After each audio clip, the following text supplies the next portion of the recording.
అందశ్రీ గారి యొక్క సాహిత్య ప్రస్థానాన్ని, సాహిత్య గొప్పతనాన్ని తెలియజేయవలసిందిగా కాసిం అన్నని కోరుతా ఉన్నా.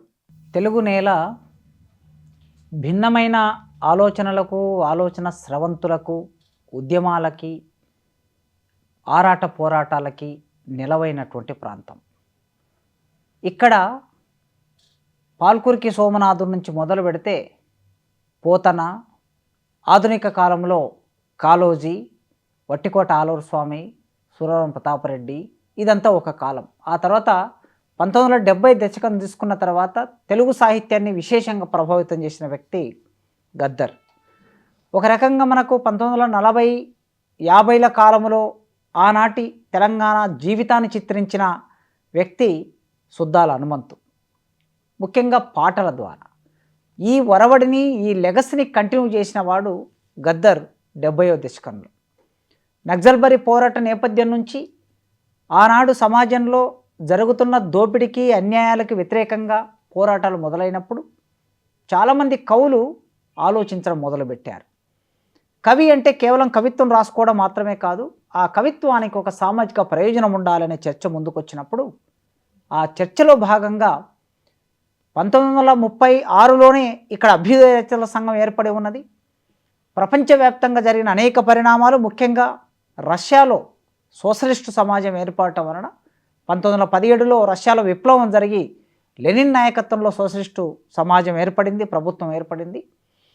ఆ సోషలిస్టు ఆలోచనలు మొత్తం ప్రపంచం అంతా విస్తరించాయి. ఆ గాలులు ప్రపంచం అంతా వ్యాపించాయి, వీచాయి.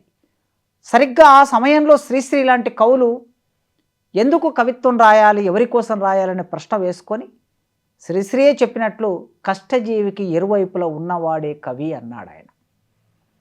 కవి అనే శబ్దం చూస్తే మనకి కష్టజీవి అనే ఈ మాటని ఒక పేపర్ మీద రాస్తే ఈ కష్టజీవిలో మొదలు కా ఉంటుంది, చివరికి వి ఉంటుంది, మధ్యలో కష్టం ఉంటుంది.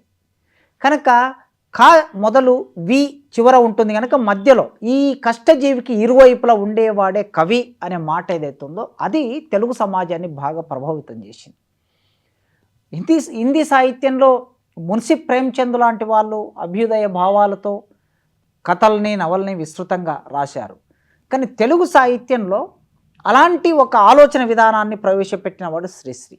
అయితే శ్రీశ్రీ రాసింది వచన కవిత, గేయ కవిత మాత్రమే. ఇది ఈ అభ్యుదయ భావాల ప్రభావంతో చాలామంది కవులు సామ్యవాద భావాలని ప్రచారం చేయడానికి తమ కళల్ని ఎక్కుబెట్టినటువంటి సందర్భాన్ని మనం చూస్తాం. అది 70వ దశకం వచ్చే నాటికి కేవలం అభ్యుదయం మాత్రమే కాదు, అభ్యుదయం రావాలంటే విప్లవం జరగాలి, విప్లవం జరగాలంటే పోరాటం జరగాలి. ఆ పోరాటం అనేది గ్రామాల్లో జరగాలి. రైతు కూలీల పోరాటం, వర్గ పోరాటం, కార్మికుల పోరాటం జరగాలనే ఆలోచన చాలా విస్తృతంగా పెరిగింది. పెరిగినప్పుడు పశ్చిమ బెంగాల్లో నక్సల్బరీ పోరాట ప్రభావం ఇంకా ఎక్కువగా తెలుగు సమాజం మీద పడింది. ఆ తెలుగు సమాజం మీద పడిన ప్రభావం వలన అప్పటి వరకు ఇక్కడ కవిత్వం రాసిన వాళ్ళందరూ కూడా పై వర్గాల నుంచి వచ్చిన వాళ్ళే కవిత్వం రాశారు. శ్రీశ్రీని తీసుకున్నా, లేదా కాళోజీని తీసుకున్నా, దాశరథిని తీసుకున్నా, పై వర్గాల నుంచి, చదువుకున్న వర్గాల నుంచి వచ్చిన వాళ్ళు కవిత్వం రాశారు. కానీ నక్సల్బరీ తీసుకొచ్చిన మార్పు ఏమిటంటే భారత రాజ్యాంగం అమల్లోనికి వచ్చిన తర్వాత కింది వర్గాలకి కొంత చదువు అబ్బి, ఆ చదువు వలన కొంత సంస్కారం వచ్చి సాహిత్యం అలవాటై వాళ్ళ జీవితం నుంచి పాట రాయటం మొదలుపెట్టాడు. కనుక వచన కవిత అనేది 1970ల వరకు వచన కవిత ఒక రకంగా ఉంటే 1970ల తర్వాత కవిత్వం అనేది పాట రూపం తీసుకున్నది. గూడంజన్న గ్రామాల నేపథ్యాన్ని పాటగా మలిచి ఆ గ్రామంలో ఉండే దోపిడీ వ్యవస్థని ఎట్లా వ్యతిరేకించాలనో సామాన్యుడికి, మనిషి కాలు కింది మట్టి కళ్ళలో ఎగిరిపడిందని అంటారు కదా, అట్లా కళ్ళలో ఎగిరిపడే ఒక చైతన్యాన్ని ఆయన పాటలో రాశాడు. అది అందరికీ కూడా ఒక నేపథ్యంగా పనిచేసింది. మనకి ఊరు మనదిరా, ఈ వాడ మనదిరా, పల్లె మనదిరా, ప్రతి పనికి మనమురా అనే ఆ భావనని బలంగా చొప్పించాడు ఆయన. గట్టు మీన దొరోడేమో చెట్టు లక్క నిలుచుండు, ఆలి నుండి తల్లి దాకా వాయు వరస లేకుండా, తిట్టుడేందిరో వాని కొట్టుడేందిరో, దొర ఏందిరో వాని దోపిడేందిరో అనే ప్రశ్న గ్రామంలో వేయించిన వాడు మొట్టమొదలు పాట ద్వారా గూడంజన్న. ఇది ఒక లెగసీ. ఇట్లా మొదలై చెరబండరాజు మరోవైపు ఉన్నాడు. నల్గొండ ప్రాంతం నుంచి చెరబండరాజు వచ్చాడు, ఆదిలాబాద్ నుంచి గూడంజన్న వచ్చాడు. చెరబండరాజు రెడ్డి సామాజిక వర్గం నుంచి, వ్యవసాయ కుటుంబం నుంచి వచ్చాడు. గూడంజన్న ఒక దళిత సామాజిక వర్గం నుంచి, అంటరాని సామాజిక వర్గం నుంచి ఆయన వచ్చాడు. ఈ పాట ఇంకా ఇట్లా రాస్తున్న క్రమంలో అప్పుడు గద్దరు సాహిత్యంలోకి ప్రవేశించి వచన కవితని, పాటని శిఖరాగ్ర స్థాయికి, హిమాలయ శిఖరాల ఎత్తుకు తీసుకెళ్ళినటువంటి ఒక లెజెండ్ గద్దర్, యుగకర్త గద్దర్. గద్దరు వేసిన ప్రభావం తెలుగు సమాజం మీద మామూలు ప్రభావం కాదు, దాని మీద చాలా విస్తృతమైన పరిశోధనలు జరగవలసి ఉన్నది. గద్దరు ప్రభావంతో ప్రతి గ్రామంలో ఉన్న వాళ్ళు గద్దరులాగా పాడాలి, గద్దరులాగా ఆడాలి, గద్దరులాగా గొంగడి వేసుకోవాలి. ఆహార్యం అంటాం దీన్ని మనం, ఆంగిక అభినయం అంటాం. శరీరాన్ని గద్దరులాగా పాటకు అనుగుణంగా కదిలించాలి. కదిలించడానికి కావలసిన ఆహార్యాన్ని గద్దర్లాగా రూపొందించుకోవాలి, గద్దర్లాగా గడ్డం పెంచుకోవాలి. ఇలాంటి ఒక ఒరవడిని గద్దర్ సృష్టించాడు. అట్లాంటి నేపథ్యం నుంచి గద్దరు వేసిన ప్రభావంతో తర్వాత ఎదిగినటువంటి జయరాజన్న ఇవాళ ప్రకృతి కవి అంటున్నారు, కానీ బేసిక్గా ఆయన విప్లవ కవి. ఆయన విప్లవ పాటలు రాసినటువంటి పాటకవి. ఇప్పుడు ప్రకృతి గురించి రాస్తున్నాడు. ఇవాల్టి అవసరం ప్రకృతి కనుక ప్రకృతి గురించి రాస్తున్నాడు. ఎందుకంటే ప్రకృతి అంతా కాలుష్యం అయిపోయి మానవ జీవితం విధ్వంసం అయిపోతున్నది కనుక ప్రకృతి మీద రాస్తున్నాడు.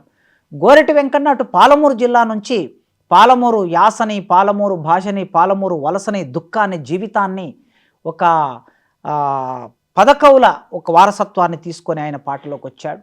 ఇదంతా ఒక వాతావరణం ఇలా ఉన్న ఈ కాలం చూస్తే 90వ దశకంలో ఒక మామూలు పల్లెటూరి పిల్లగాళ్ళుగా అనేక సమస్యలు అనుభవిస్తూ గ్రామాల్లో వివక్షని, విధ్వంసాన్ని, దోపిడిని, అంటరానితనాన్ని అనుభవిస్తూ పశువుల కాపర్లుగా ఉంటూ తినడానికి తిండి లేకుండా కూడా ఉన్న ఒకానొక స్థితి నుంచి మనకి ఇటువైపు వరంగల్లు జనగామ ప్రాంతం నుంచి అందశ్రీ ప్రవేశించాడు.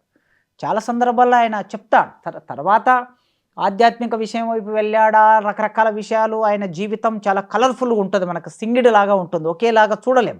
ఇప్పుడు గద్దర్ లైఫ్ అంటే ఆయన ప్రారంభం నుంచి ముగింపు వరకు ఒకేలాగా ఉంటుంది. మొత్తం విప్లవం అంటే విప్లవాన్ని కమిట్ అయి ఉన్నాడు ఆ విధంగా.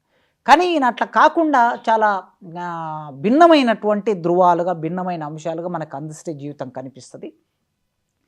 మా అందరికీ మేము ఎవరి పాటల్ని విని వచ్చాం. గ్రామాల్లో ఉన్నప్పుడు ఆ రోజుల్లోనే నక్సలైటు గ్రామాల్లోకి వచ్చి గద్దరన్న పాటలు పాడితే ఆ గద్దరన్న పాటలను చూసి మేము పాటలు అల్లటం నేర్చుకున్నామని గోరటి వెంకన్న కానీ, జయరాజన్న కానీ, అందశ్రీ కానీ వీళ్ళందరూ చెప్తూ ఉండేవాళ్ళు. సో నేను ఇక్కడ చెప్పదలుచుకున్నది ఏమిటంటే 1970 వరకు వచన కవిత్వం నడిపించింది ఈ సమాజాన్ని. కానీ 70ల తర్వాత 70, 72, 73, 74 గద్దరన్న, గూడంజన్న ఒకేసారి చెరబండరాజు ఎప్పుడైతే పాటని రాశారో వచన కవిత పాట రూపంలోకి వెళ్ళిపోయింది. ఆ పాట రూపంలోకి వెళ్ళిపోయిన తర్వాత పాటనే వచన కవితాన్ని లీడ్ చేసింది, వచన కవితని నడిపింది.